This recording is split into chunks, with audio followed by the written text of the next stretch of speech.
Yo, all right. So this is a short podcast, a little shorter than usual, but want to get on here. And I'm actually gonna thinking of it right now. I'm gonna get two podcasts on for this week instead of one, and they're gonna be shorter. So I'm gonna knock these out. These are gonna be a little bit more of a quick tip style and a conversational style about um, what we're looking at and how we're managing the each and every scenario. So for our clients and being able to make sure that we handle programs and everything else that it really unfolds each and every time we're helping a first time home buyer to a buyer that's been in escrow before and through the process and then closed and been successful to buyers that maybe have done this 15 times.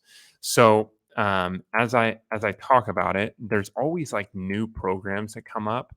Um, and one just came up for Californians, and I know that there's a lot of buzz about it. Well, they ran out of money, and usually what happens with these programs is they they go real high, they get a lot of buzz, and then they have a certain amount that's allotted for the programs, and then the programs ultimately are in a scenario that they run out of money fairly quickly, especially like all the ad spend that they put behind them too. Um, so this was launched 2 weeks ago. It's called the CalHFA Dream for All program. So it's basically an equity share program. They say in a couple articles that there was 300 million, set aside for this program, and it's all gone.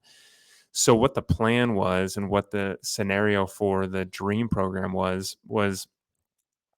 and everybody kept hitting us up about it. And I know there was a lot of people on TikTok, on you name it, that were saying, okay, well, hey, we're in a scenario where we want that, because who wouldn't want 20%?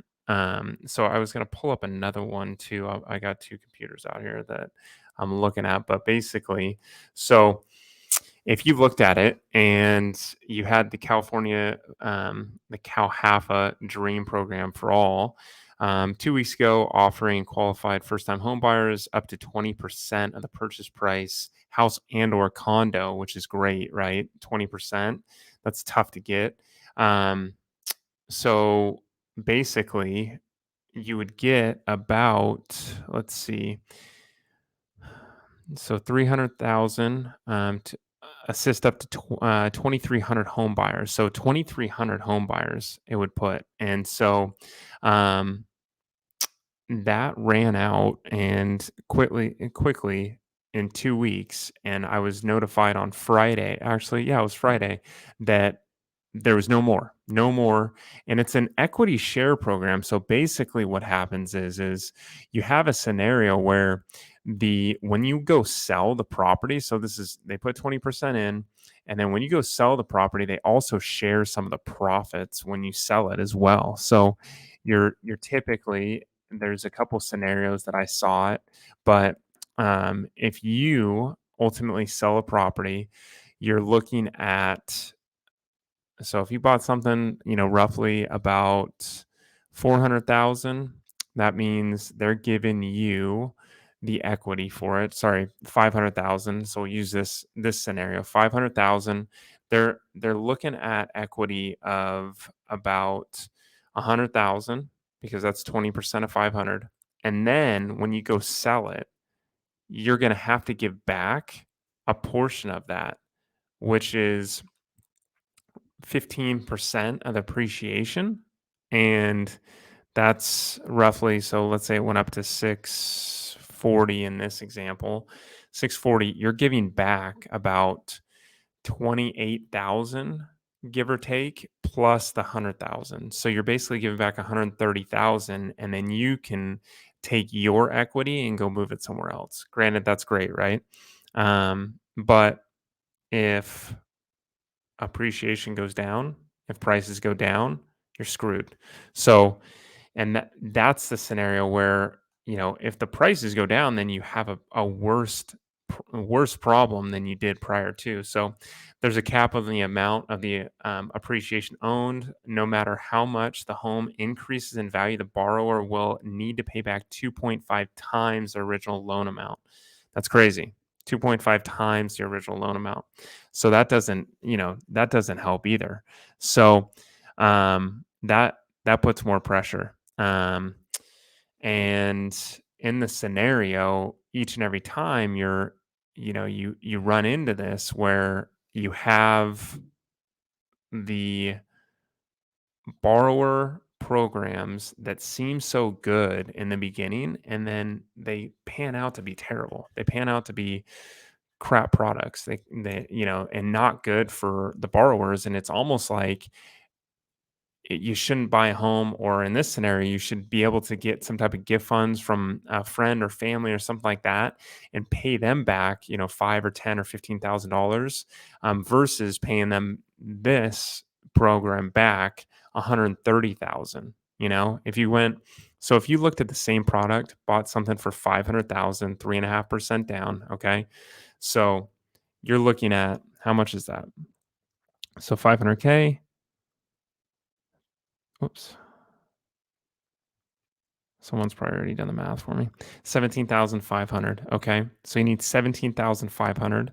And then everybody's like, well, what about closing costs? So let's do closing costs of 2.25%. So about 11,250, give or take. So you're looking all in for about 17,500. Okay.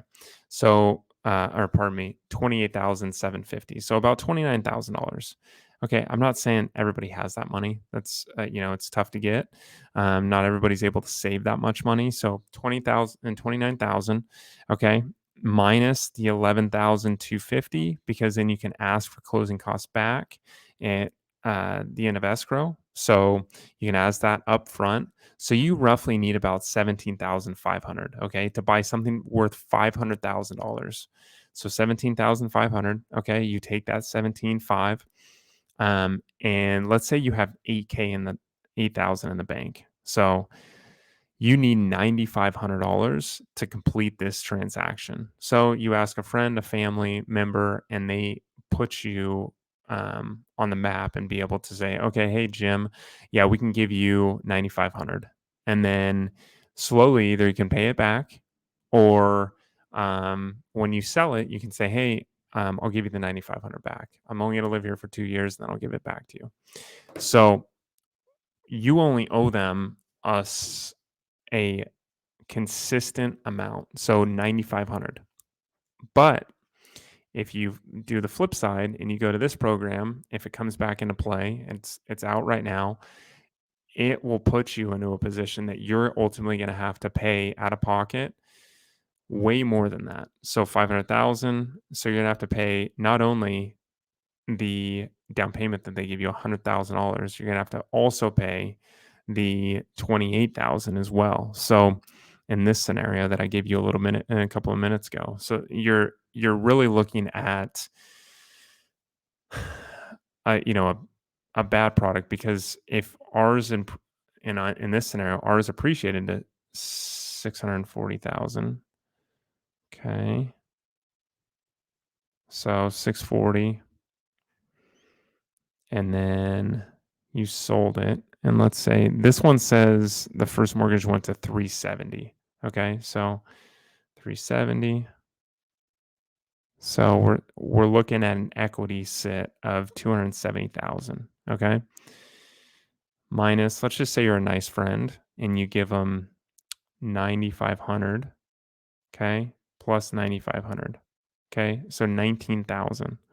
So now you're in a scenario where you still have about $250,000 of equity that you came up, versus the other way around where you're giving up 130 to $150,000 of your equity. So if that's the case, you're looking at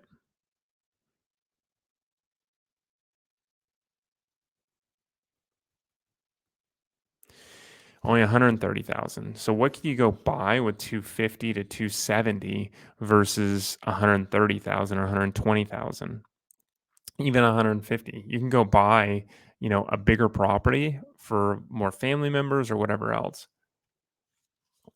So I would really look at these programs with a fine tooth comb, and realize, okay, is this the right move or is this not? So those are the things that I look for my clients when I'm touching base with them. So hopefully that helps, and I'll do another quick episode just for you guys, just to talk to you a little bit about the market and everything else. So hopefully this one helps about the dream program. All right, thanks.